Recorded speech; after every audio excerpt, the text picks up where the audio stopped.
आशीष बच्चों, आज की ऑनलाइन क्लास में आपका स्वागत है। आज हम कक्षा 8 के सामाजिक विषय में भूगोल का अध्ययन करेंगे। बच्चों, आपकी पाठ्य पुस्तक पृथ्वी और हमारा जीवन का पाठ 2 भारत कृषि एवं सिंचाई का हम अध्ययन करेंगे। बच्चों, हमारे आज का प्रकरण है कृषि फसलों के प्रकार एवं मुख्य उपजें। आज हम क्या क्या जानेंगे, सबसे पहले इसके बारे में चर्चा कर लेते हैं। आज हम कृषि के बारे में विस्तार से जानेंगे। कृषि से आप क्या समझते हैं, इसके बारे में हम चर्चा करेंगे। निर्वाह कृषि और व्यापारिक कृषि किसे कहते हैं, इसका अध्ययन करेंगे। फसलों का वर्गीकरण, भारत में पैदा होने वाली फसलों को कितने वर्गों में रखा जाता है, इसके बारे में हम जानेंगे। कृषि फसलों के प्रकार, फसलों के बोने और काटने के समय के आधार पर भारत में कृषि फसलों के कितने प्रकार हैं, इसका हम अध्ययन करेंगे। अपने देश की मुख्य उपजें, हमारे देश में जो मुख्य फसल पाई जाती हैं उसके बारे में हम विस्तार से जानेंगे कि उन्हें उगाने के लिए कौन सी भौगोलिक आवश्यक दशाएं होनी चाहिए, अर्थात वे कौन से क्षेत्रों में पाई जाती हैं। आवश्यक दशाओं के बारे में भी हम चर्चा करेंगे। साथ ही साथ यह मुख्य फसलें भारत के कौन से क्षेत्रों में, अर्थात कौन से ऐसे क्षेत्र हैं जहां प्रमुख रूप से उनका उत्पादन किया जाता है, इसके बारे में हम चर्चा करेंगे। सबसे पहले हम ये जानते हैं कि कृषि क्या होती है। बच्चों, कृषि से आप क्या समझते हैं? आपने अपने गांव में, अपने आसपास बहुत सारे लोगों को खेतों पर जाते हुए देखा होगा। वहाँ पे फसल को उगाते, बोते और अनाज को काटकर लाते हुए देखा होगा। इसे ही हम कृषि कहते हैं। अर्थात कृषि का अर्थ होता है भूमि के उपयोग द्वारा फसल का उत्पादन करना कृषि कहलाता है। तो बच्चों, क्या फसल का उत्पादन करना ही कृषि कहलाता है? नहीं, कृषि के अंतर्गत पशुपालन, मुर्गी पालन, मधुमक्खी पालन, रेशम कीट पालन, बागवानी और मत्स्य पालन भी आता है। कृषि की परिभाषा में हमने फसल शब्द का प्रयोग किया। फसल से आप क्या समझते हैं? फसल मनुष्य अपनी आवश्यकताओं के लिए जिन पौधों को उगाता है उन्हें हम फसल कहते हैं। क्या आपको मालूम है, कृषि हमारे देश की सबसे पुरानी आर्थिक क्रिया है और लगभग 55% लोग भारत में कृषि पर निर्भर हैं। निर्वाह कृषि, वह कृषि जो स्थानीय आवश्यकताओं की पूर्ति के लिए की जाती है, उसे हम निर्वाह कृषि कहते हैं। अर्थात ऐसी कृषि जिसे हम अपनी दैनिक आवश्यकताओं की पूर्ति के लिए करते हैं, उसे हम क्या कहते हैं? उसे हम निर्वाह कृषि कहते हैं। और व्यापारिक कृषि क्या होती है? वह कृषि जिसका मुख्य उद्देश्य फसल का उत्पादन करके और उसे बाजार में बेचना होता है, उसे हम व्यापारिक कृषि कहते हैं। और बच्चों, इसे हम फसल विशिष्टीकरण भी कहते हैं। जैसा कि आप चित्र देख रहे हैं, यह एक खेत का चित्र है जहां किसान खेती कर रहा है, अर्थात कृषि कर रहा है। भारत, बच्चों, भारत एक विशाल देश है और यह एक कृषि प्रधान देश है। और बच्चों, जैसा कि हम जानते हैं कि भारत में 55% लोग कृषि पर निर्भर हैं और भारत की देश की कुल राष्ट्रीय आय का लगभग 17% हमें कृषि से प्राप्त होता है। राष्ट्रीय आय से हम क्या समझते हैं? किसी भी देश की एक वर्ष की सकल समस्त उत्पादित वस्तुओं व सेवाओं का सकल आय को, सकल मूल्य को हम राष्ट्रीय आय कहते हैं। क्योंकि भारत एक विशाल देश है, भारत में विभिन्न प्रकार की जलवायु एवं मृदा पाई जाती है। इसी कारण भारत में लगभग सभी प्रकार की फसलें उगाई जाती हैं। जैसा कि आप देख रहे हैं बच्चों, खेत का चित्र है और लहलहाती हुई फसल का चित्र है। फसलों का वर्गीकरण। भारत में पैदा होने वाली फसलों को 3 वर्गों में रखा जाता है। वे कौन कौन से 3 वर्ग हैं? खाद्यान्न फसलें, नकदी फसलें, पेय एवं बागाती फसलें। खाद्यान्न फसलें, फसलें जो खान पान में प्रयुक्त होती हैं, अर्थात जिनका प्रयोग खाने पीने में, जैसे अनाज, जौ, गेहूं आदि होता है। आइए इनका उदाहरण भी हम देखते हैं। खाद्यान्न फसलें कौन कौन सी होती हैं? गेहूं, चावल,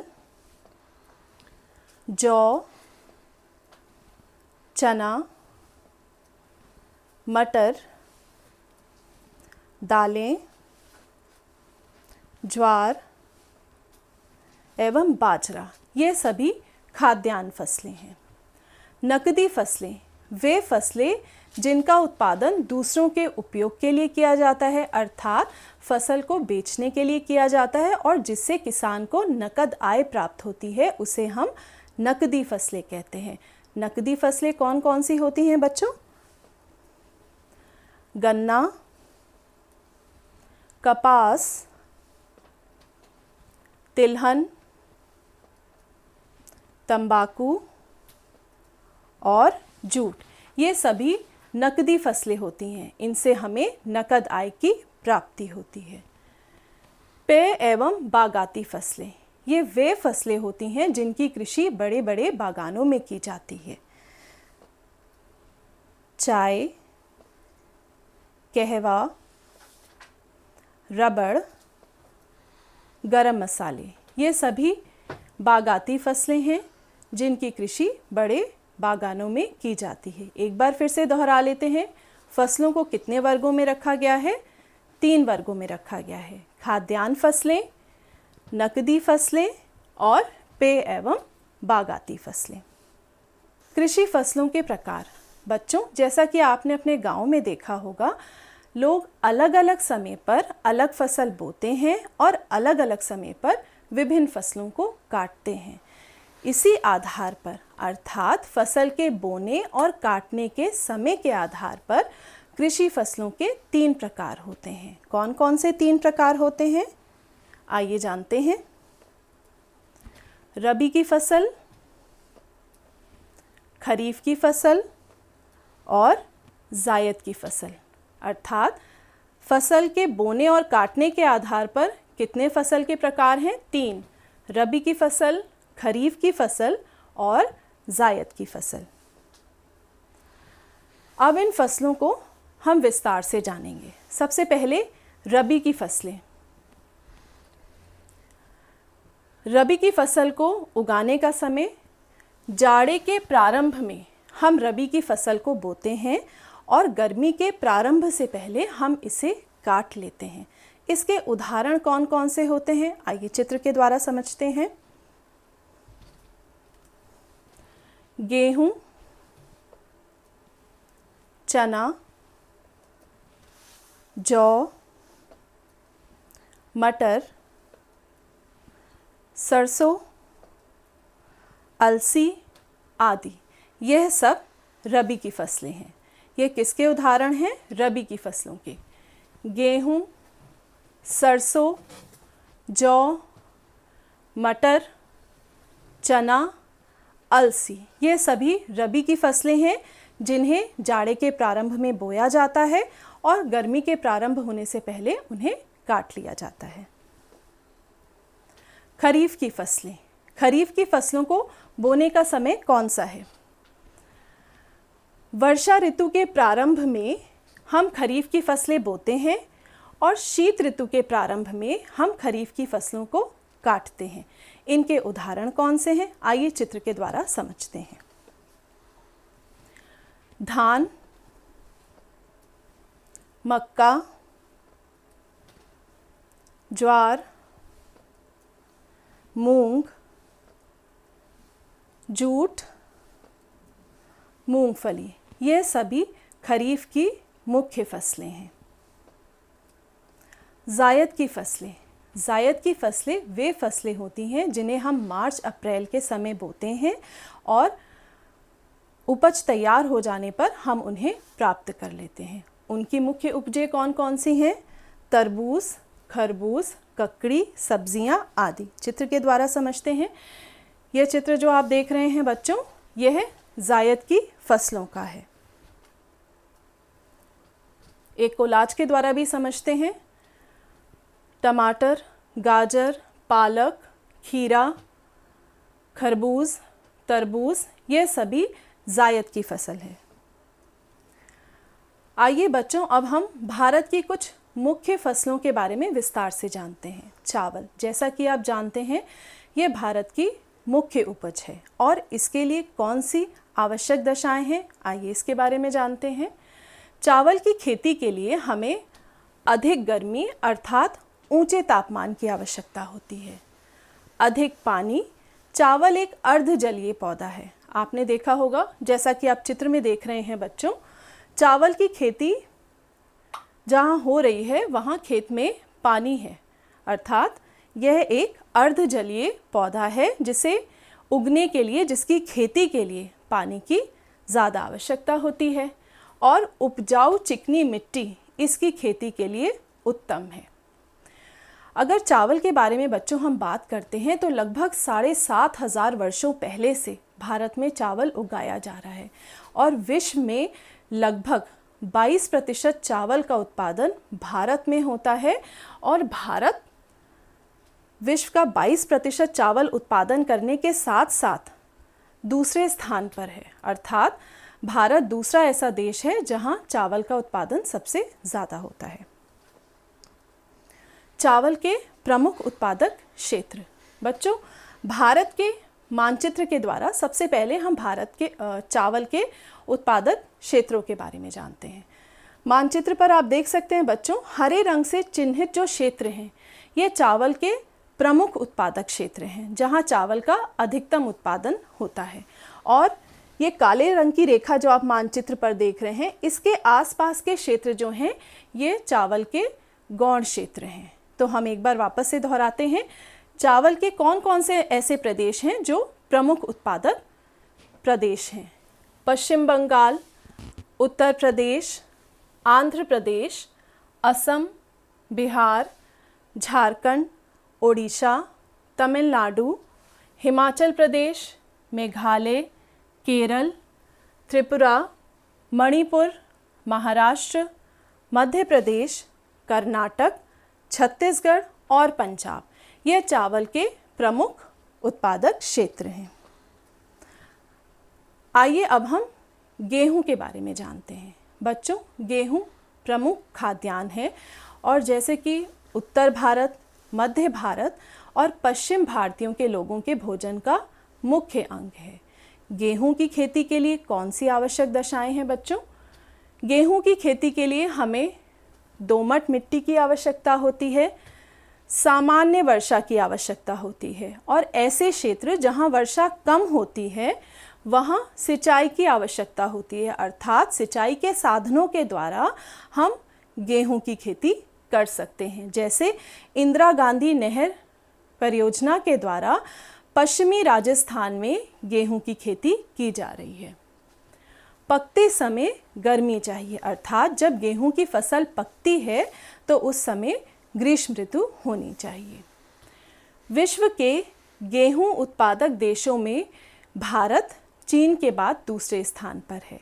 गेहूं उत्पादन में भी भारत का विश्व में दूसरा स्थान है। बच्चों, अगर हम भारत की बात करते हैं तो हमारे देश में उत्तर प्रदेश राज्य प्रथम स्थान पर है जहां गेहूं का उत्पादन होता है। आप देख सकते हैं बच्चों, लहलहाती हुई गेहूं की फसल और यह खेत का चित्र जहां पर गेहूं की फसल देख रहे हैं आप। गेहूं के प्रमुख उत्पादक क्षेत्र। अब हम गेहूं के प्रमुख उत्पादक क्षेत्रों को भारत के मानचित्र के द्वारा समझेंगे। बच्चों, गाढ़े रंग से चिन्हित जो क्षेत्र आप देख रहे हैं ये गेहूं के प्रमुख उत्पादक क्षेत्र हैं और इसी के आसपास आप हल्के क्षेत्र जो देख रहे हैं, हल्के रंग से रंगा हुआ क्षेत्र जो देख रहे हैं, ये गौड़ क्षेत्र है, अर्थात गेहूं के जो प्रमुख उत्पादक क्षेत्र हैं उनमें कौन कौन से प्रदेश आते हैं? उत्तर प्रदेश, जैसे कि हमने जाना उत्तर प्रदेश में गेहूं का सबसे ज़्यादा उत्पादन होता है।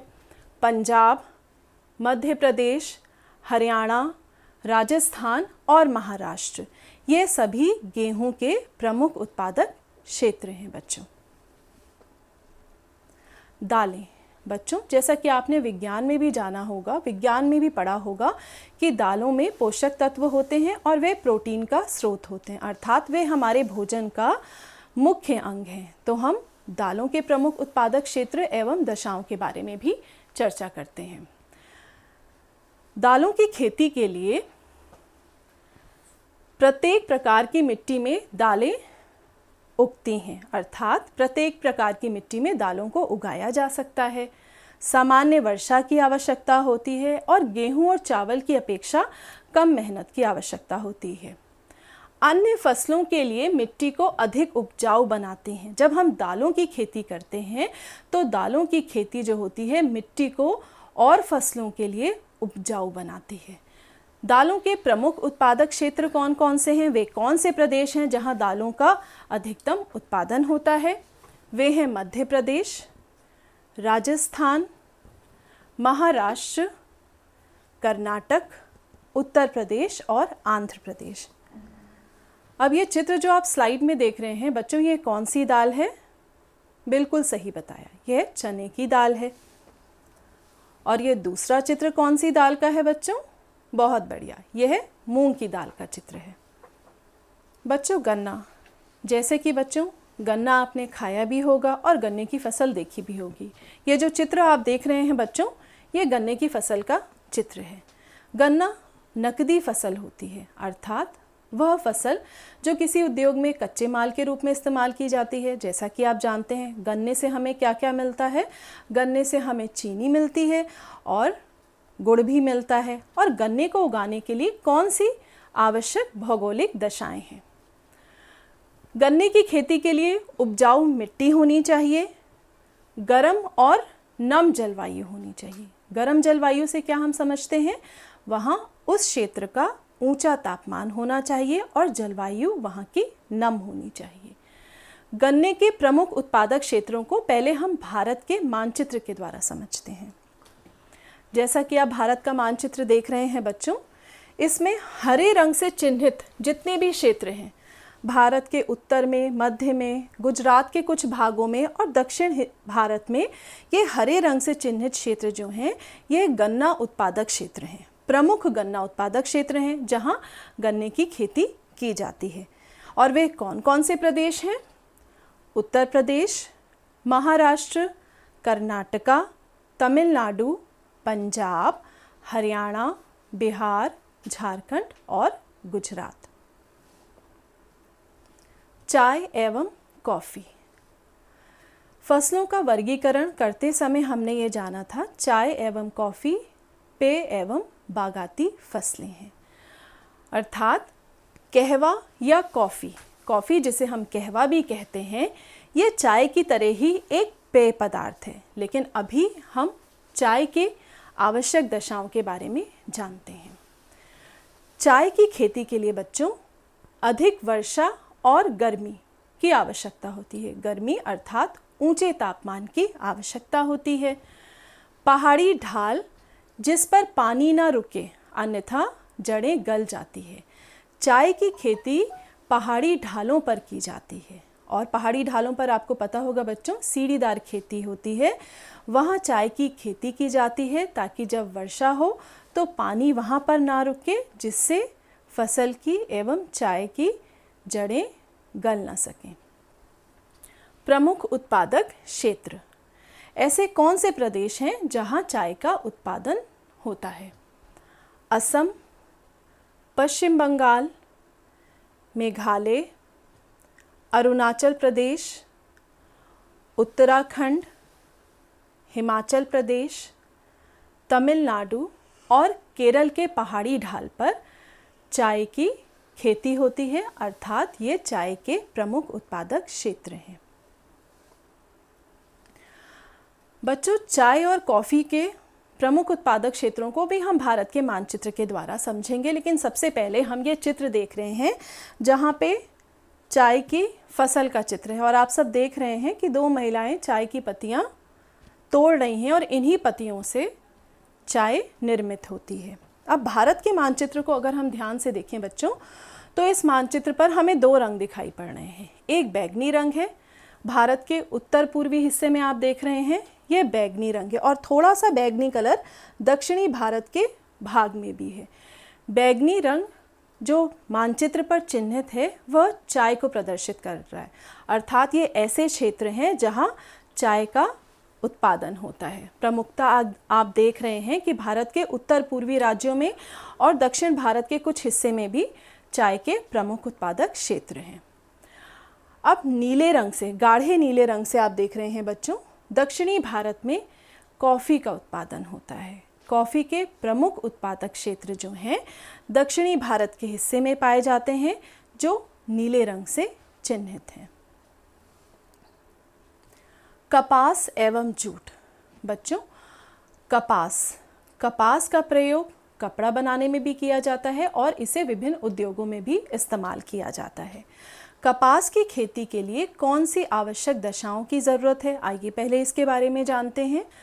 कपास की खेती के लिए काली मिट्टी की आवश्यकता होती है। पुरानी कक्षा में भी आपने बच्चों मृदा के बारे में पढ़ा होगा, तब हमने वहाँ जाना था कि काली मिट्टी को कपासी या रेगुर मिट्टी भी कहते हैं। क्यों कहते हैं? क्योंकि यह कपास की खेती के लिए सबसे ज़्यादा उपयुक्त होती है। तो कपास की खेती के लिए हमें काली मिट्टी की आवश्यकता होती है। गर्म व नम जलवायु, ऊंचे तापमान की और नम जलवायु की आवश्यकता होती है। वर्षा लगभग 100 सेंटीमीटर, कपास की खेती के लिए वर्षा लगभग 100 सेंटीमीटर होनी चाहिए और सिंचाई का भी उचित प्रबंध होना चाहिए। कपास प्रमुखतः कौन कौन से प्रदेशों में उगाई जाती है, अर्थात कपास की खेती कौन कौन से प्रदेशों में होती है, पहले हम ये जानते हैं। महाराष्ट्र, मध्य प्रदेश, गुजरात, पंजाब, तमिलनाडु, उत्तर प्रदेश, पश्चिम बंगाल, आंध्र प्रदेश, कर्नाटक और हरियाणा, ये वह प्रदेश हैं जहाँ कपास की खेती होती है। जूट। बच्चों, जूट का प्रयोग किस लिए होता है? आपने देखा होगा जूट से बनी हुई वस्तुएं, जैसे जूट से टाट बनता है, बोरे बनते हैं, रस्सी, सुतली, कालीन और जूट के कपड़े भी निर्मित होते हैं। तो जूट के लिए हमें कौन सी आवश्यक दशाएं हैं जो जूट की खेती के लिए चाहिए होती हैं? वे है अधिक वर्षा होनी चाहिए उस क्षेत्र में जहाँ जूट की खेती हो, गर्म व नम जलवायु हो और साथ ही साथ उस क्षेत्र की मिट्टी भी उपजाऊ होनी चाहिए जहाँ जूट की खेती होती है। जूट के प्रमुख उत्पादक क्षेत्र हैं असम, पश्चिम बंगाल, मेघालय, बिहार, उत्तर प्रदेश और ओडिशा। कपास और जूट को हम भारत के मानचित्र द्वारा समझते हैं कि इसके कौन कौन से प्रमुख उत्पादक क्षेत्र हैं।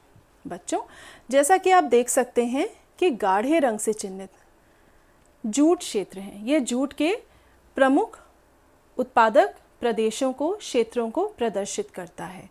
और हल्के नारंगी रंग से मध्य भारत में, दक्षिण भारत के कुछ हिस्सों में और उत्तरी भारत में यह वह क्षेत्र हैं जहाँ कपास की खेती होती है, अर्थात कपास के प्रमुख उत्पादक क्षेत्र हैं ये।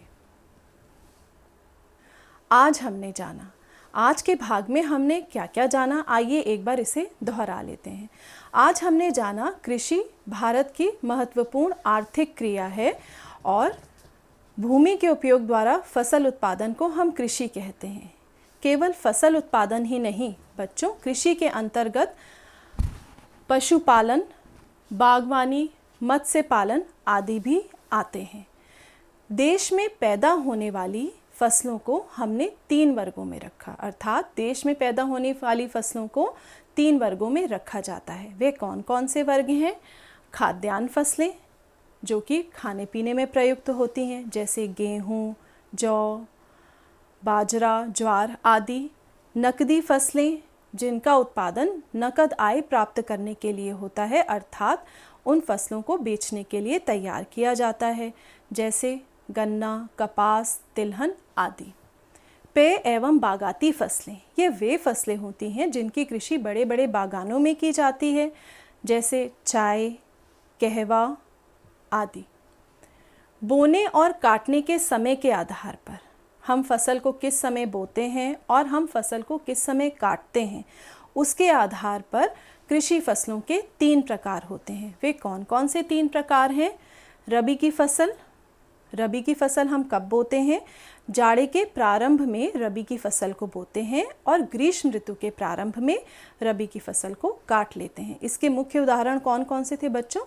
गेहूँ, चना, मटर आदि। खरीफ की फसल, खरीफ की फसल को बोने का समय क्या होता है? वर्षा ऋतु के प्रारंभ में, और इसे हम कब काटते हैं? जाड़े के प्रारंभ में हम इसे काटते हैं। इसके उदाहरण हमने कौन कौन से पढ़े थे बच्चों?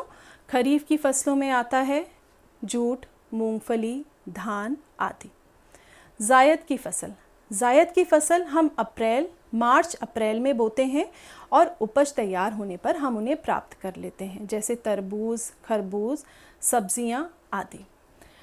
आज के भाग में हमने भारत की मुख्य उपजें अर्थात मुख्य फसलों जैसे गेहूं, चावल, गन्ना, कपास, जूट, चाय एवं कहवा के बारे में विस्तार से जाना। कौन सी भौगोलिक आवश्यक दशाएं हैं उनकी खेती के लिए, अर्थात कौन कौन सी दशाएं, जैसे वहाँ का तापमान कैसा होना चाहिए, जलवायु कैसी होनी चाहिए, उस क्षेत्र की मिट्टी कैसी होनी चाहिए, इसके बारे में हमने जाना। और हमने यह भी जाना कि भारत में कौन से प्रमुख उत्पादक क्षेत्र हैं जहाँ इन फसलों की खेती होती है। अभ्यास कार्य बच्चों, अब हम एक अभ्यास कार्य करते हैं। निम्नलिखित प्रश्नों के उत्तर दीजिए। आपके सामने 3 प्रश्न हैं और इन प्रश्नों को आप अपनी अभ्यास पुस्तिका में करेंगे। आइए पहले हम चर्चा कर लेते हैं। पहला प्रश्न है, निर्वाह कृषि और व्यापारिक कृषि में क्या अंतर है? जैसा कि हमने जाना था, केवल स्थानीय आवश्यकताओं की पूर्ति के लिए जो हम कृषि करते हैं उसे निर्वाह कृषि कहते हैं, और वह कृषि जिसका मुख्य उद्देश्य होता है फसल को बेचना, उसे हम व्यापारिक कृषि कहते हैं। तो आप इसे उत्तर को अपनी अभ्यास पुस्तिका में करेंगे। दूसरा प्रश्न है, चावल के उत्पादन के लिए किस प्रकार की जलवायु होनी चाहिए? जैसा कि हमने विस्तार से जाना, चावल के उत्पादन के लिए सबसे पहले उपजाऊ मिट्टी, अधिक वर्षा, अधिक जल की आवश्यकता होती है और गर्म तापमान अर्थात ऊंचे तापमान, गर्म जलवायु की आवश्यकता होती है। भारत के मुख्य कपास उत्पादक राज्यों के नाम लिखिए। आप अपनी अभ्यास पुस्तिका में कपास उत्पादक राज्य कौन कौन से थे?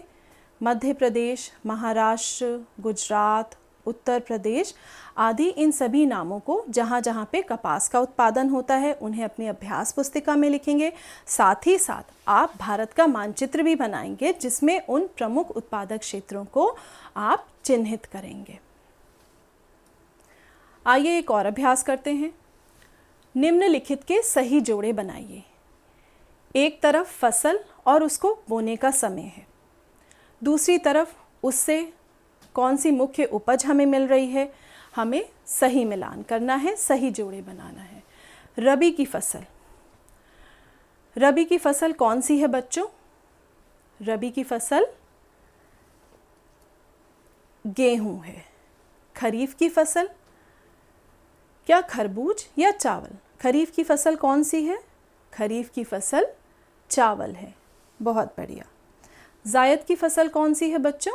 खरबूज जायद की फसल है। बच्चों, जैसे कि आपको अभ्यास कार्य करने के बाद एक प्रोजेक्ट वर्क भी करना है, और मैं जानती हूँ कि सभी बच्चों को प्रोजेक्ट कार्य करने में बहुत आनंद आता है। अपने परिवेश की विभिन्न खाद्यान्न व नकदी फसलों की अलग अलग सूची बनाइए। आप अपनी अभ्यास पुस्तिका में एक तरफ खाद्यान्न फसलें लिखेंगे और एक तरफ नकदी फसलें लिखेंगे, और आपके आसपास आपके परिवेश में जो भी खाद्यान्न फसलें आप देखते हैं जैसे गेहूँ, धान, चना, ज्वार, उनके नाम लिखेंगे, और जो भी नकदी फसलें देखते हैं। कपास, जूट जिनकी खेती होती है उनके नाम आप लिखेंगे। बच्चों, ये अभ्यास कार्य आप अपनी अभ्यास पुस्तिका में करेंगे और आशा करती हूँ आज का पाठ आपको अच्छे से समझ में आया होगा। अगली बार जब हम मिलेंगे तो एक नए पाठ के साथ मिलेंगे। तब तक के लिए बच्चों खूब पढ़िए, आगे बढ़िए और जीवन में हमेशा खुश रहिए। धन्यवाद बच्चों।